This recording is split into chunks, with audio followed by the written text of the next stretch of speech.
Hey, good morning everybody. Welcome to the vlog. I hope the start of your day has been amazing. I'm not gonna lie to you guys. It's almost 6 o'clock at night and this is the first time I've picked up my vlog camera. Now, you might ask, why is that, Brian? The truth is, I've been insanely busy today. My day started at 7 a.m. and I've been so crazy that I haven't even had a chance to film anything. So, this will be an interesting vlog. One thing I do have to do today is I still have to feed my colubrid snakes. So I have a bunch of rodents in thaw, but I don't want to have like this constant like, oh, I'm gonna feed colubrid snakes, because you guys are gonna get bored. But I will kind of spend some time with you, because I'll be honest with you, for a couple hours I'm gonna be feeding snakes and I can't start vlogging at 8 o'clock at night. Typically what happens is I vlog in the morning, and throughout the day I just kind of bring you guys along as things happen. Today is not going to be that case because it's 6 o'clock at night, so we're just going to do what we can do for the next few hours and we'll see what we can put together, and hope you guys won't be too upset with me. Oh, one of the things that started to happen today was that we started to bring over our leopard gecko groups.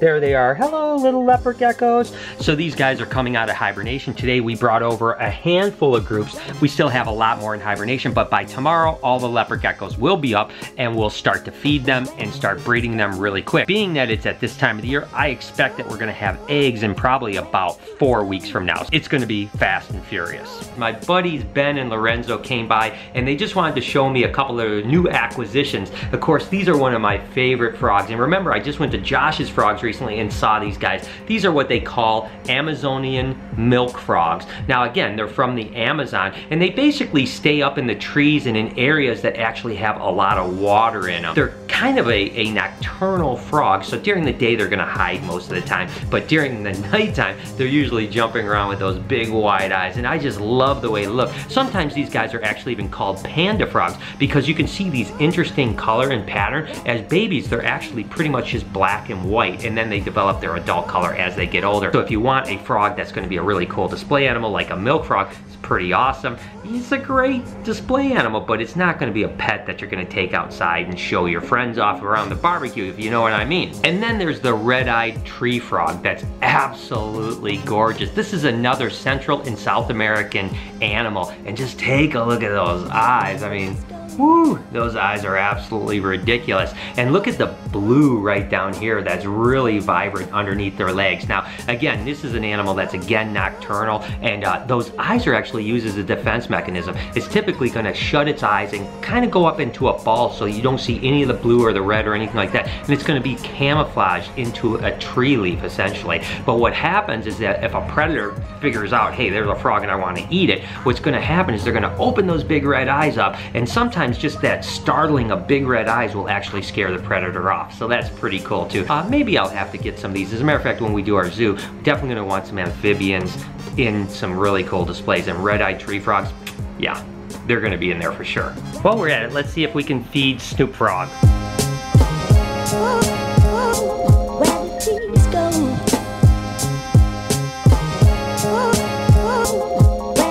It's a little bit of a sad day for me because my alligator sitting days are done. Ben and Lorenzo are coming. They're the ones that brought the frogs for me to look at, but they're taking my little alligator buddy back home. Well, it was really fun to have him, right? Guys, comment down below and wish him luck on his own, but we'll check back up on him. We're gonna head over. As a matter of fact, they have a really cool collection of animals, so probably in the next week or so, I'm gonna shoot over to their place and we can, you know, maybe visit what they've got going on there. But anyways, I'm gonna miss my little alligator. He's so cute, but I still have RJ. Hey guys, we'll see you later. Thanks, Brian. Thanks for watching Louie for us. We really appreciate him. Yeah, you guys take care of Louie. I'll come Louie sit anytime for you guys. Thanks, man. I appreciate it. Have a good day, buddy. All right, we'll see you guys. Bye-bye. I'm gonna feed colubrids right now, but again, I'm just gonna kind of spend some time with you guys, if you don't mind. I'll show you what I've got going on with the colubrid feeding, and we'll just see how it goes, you know? Again, gotta look for content when it's 7 o'clock at night, and I don't have a vlog yet.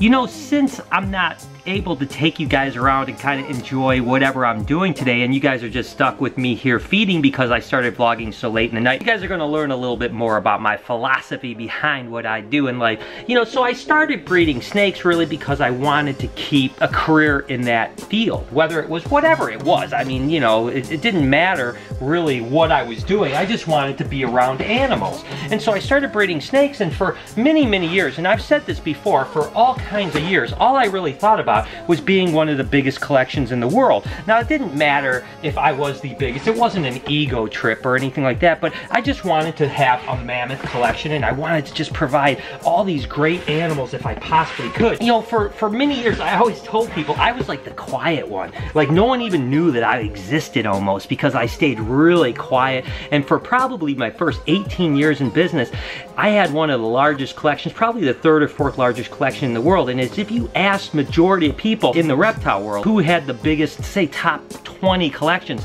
I probably wouldn't have come up. It was because I was quiet. I didn't care. I didn't want the limelight. I was producing world's first and not even telling people. I was wholesaling the majority of my animals off because I really didn't want to have to deal with the kind of the public part of things. Reluctantly, I got talked into starting Snake Bites TV 10 years ago.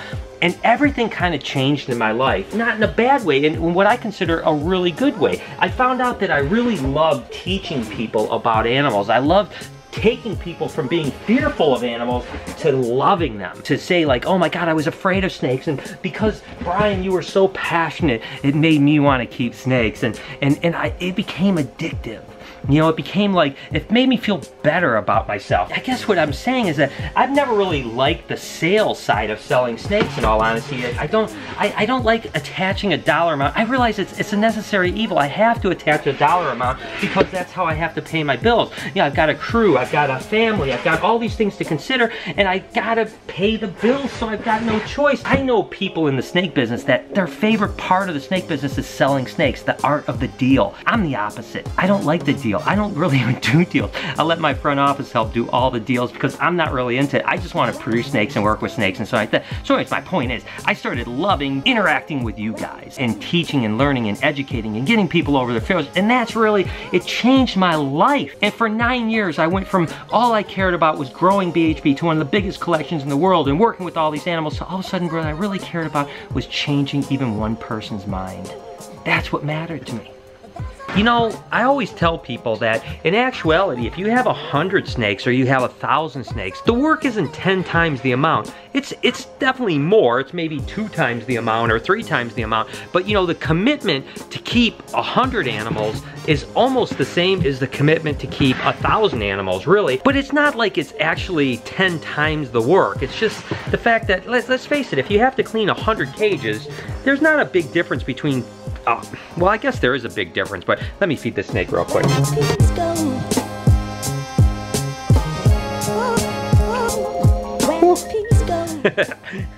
That never gets old. I'm sorry. I've been feeding snakes for 30 years and I still love every minute of them. There's no doubt about it. But my point is that, you know, it's the same commitment level. And when you really love something, it doesn't really matter if you have to do more work. I guess it's just hard to get started. You know what I mean? It's like, it's hard to when you have 10 or 15 snakes, and I'm not saying everyone wants to. Hang on, I'm taking a break. Eat.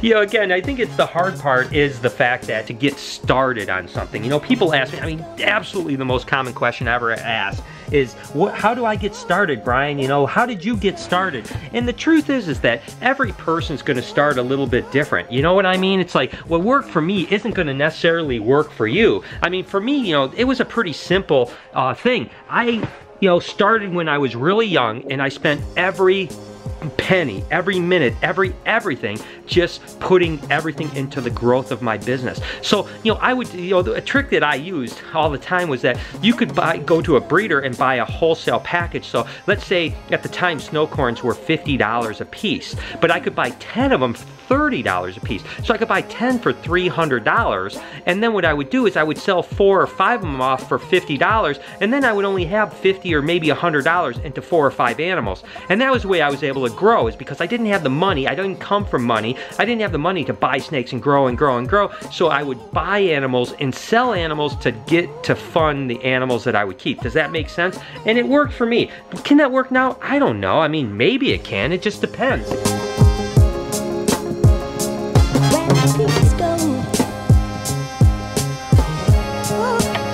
it just depends on how hard you want to work at it and what you really want to achieve. And again, it's also now, things are so different now, you know? Before it was a fledgling business. No one was really breeding snakes for a living. So it was really about like pioneering something that no one had done. And I didn't ever say, hey, I want to have this huge collection of snakes. I just was so passionate. I knew that I wanted to spend my time.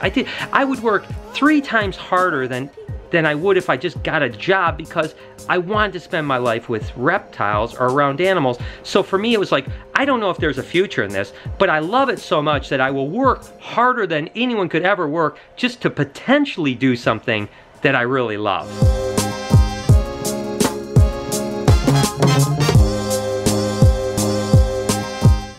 You know, and for 9.5 years, doing snake bites once a week was really enough for me. You know, I really enjoyed the creative side. I found out I fell in love with production. I love being, you know, as you guys know with the vlog, I do the edits, I do the filming. I love coming up with creative ideas. I love sharing that creative side that I really didn't even know I ever had. But the truth is, about 6 months ago, I decided to take the next leap, as you guys know, and that was daily vlogging, because I felt like I needed more than just once a week. I wanted to share my entire life, you know? And listen, it's not about my ego or about reaching millions of people, because that's great and it's awesome and I appreciate it all, but I'm gonna be totally honest with you, and most YouTubers would never say this, it's not worth that. It's not, at least to me, it's not worth it.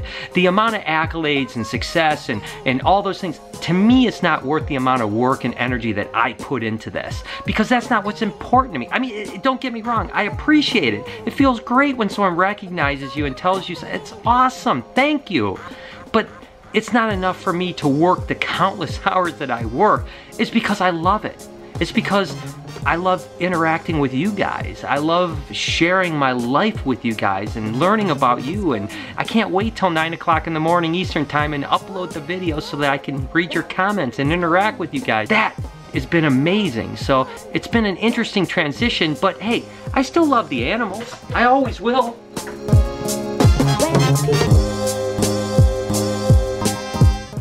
You know, I think my point is that, you know, things change over times, and your passions and your dreams can change too.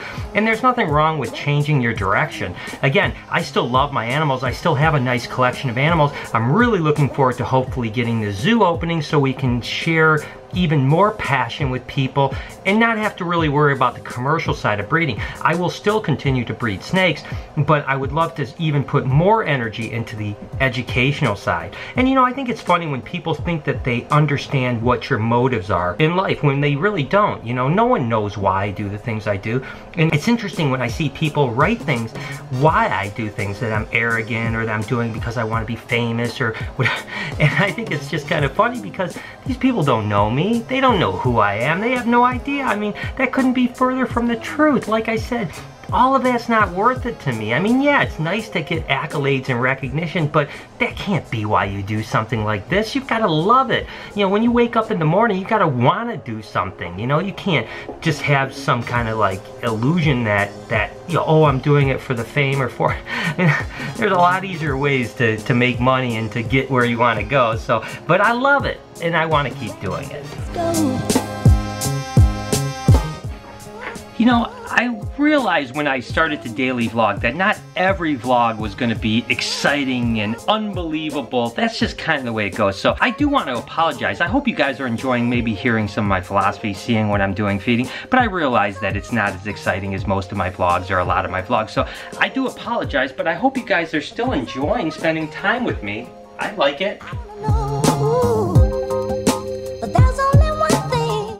You know, one of the disadvantages that I have as a vlogger is the fact that I'm really busy running a lot of different things in my life. A lot of vloggers and YouTubers, that's what they do for a living, is YouTube. I don't YouTube for a living. It's something I love, and I love when people call me a YouTuber because I'm so proud to be a YouTuber. But I also have this business and other businesses that I'm running, so sometimes, like this morning, unfortunately, I'm not able to vlog, and I can't bring you guys because it's boring or there's something I can't share yet or so what. So anyways, the point is that I'm sorry that they're like that. I do my best to try to make it exciting, I really do. And we are traveling tomorrow, although it's on business and it's not, I mean, it's still gonna be a lot of fun. And maybe I'll share some of the things that I've been working on that I haven't been able to share yet. I'll talk to my business partners and see if they'll allow me to start telling you guys what I'm up to. So anyways. You know, I know it's kind of hard for you guys to maybe understand this, but you guys mean a lot to me. I don't know if all YouTubers feel this way, but I really feel a connection with you guys. You're kind of like, in a way, it's like you're my friends that still comment down below to me, and I'm getting to know you. I mean, so many of you guys, I look forward to your comments each day. I always know you're gonna comment, and it's fun, you know, it's like I'm getting to know you. So I hope other YouTubers feel the same way, but I wanna assure you that you guys may be watching me, but it's a two-way street.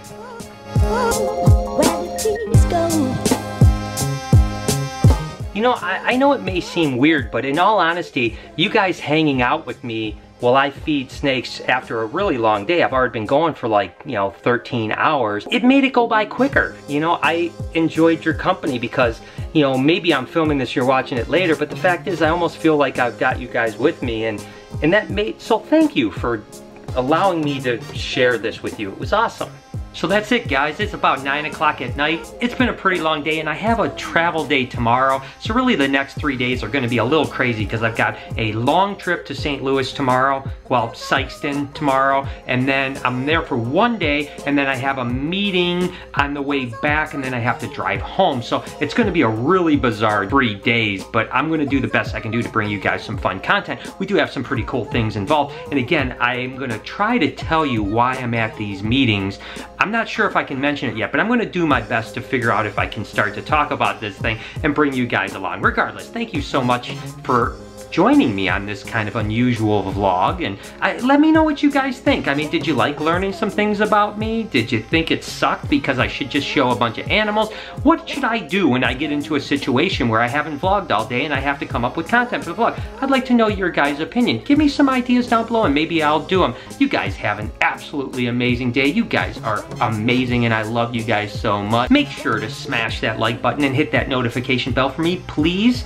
Be kind to somebody. I promise. I'm gonna see you guys tomorrow.